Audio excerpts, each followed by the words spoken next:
Isaiah chapter 28 and verse 29. యెషయా గ్రంథము 28వ అధ్యాయము 29వ వచనము. This also comes from the Lord of hosts. He is wonderful in counsel and excellent in wisdom.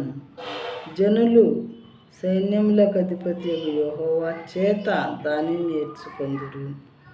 ప్రతి లోకంలో మనకి ఏ రకమైన జ్ఞానం రావాలన్నా దేవుడిస్తే వచ్చేది మాత్రమే ఆశ్చర్యమైన ఆలోచన శక్తియు అధిక బుద్ధియు అనుగ్రహించేవాడు ఆయనే.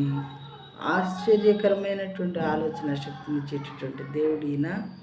మామూలు ఆలోచన శక్తి వేరు, ఆశ్చర్యకరమైన ఆలోచన శక్తి వేరు. ప్రియమైన వాళ్ళారా, ఆశ్చర్యకరమైన ఆలోచన శక్తియు అధిక బుద్ధియు అనుగ్రహించేవాడు ఆయనే. అయితే మనం విశ్వసించాలి, ఈ దేవుడు ఇంత గొప్ప దేవుడు.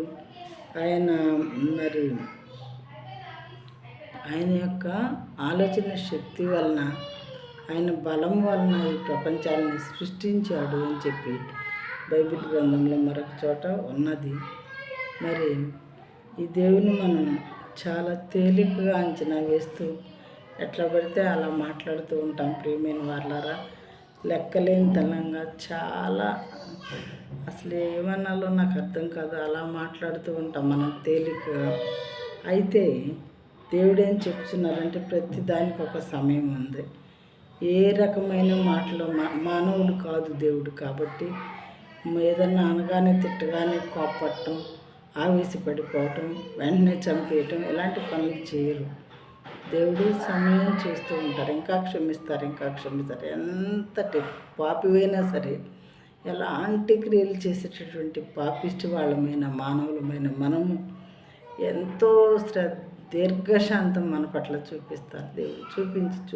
చూపించి ఇంకా అది తాళలేకపోయినప్పుడు మాత్రమే మనల్ని పనిష్ చేస్తారు.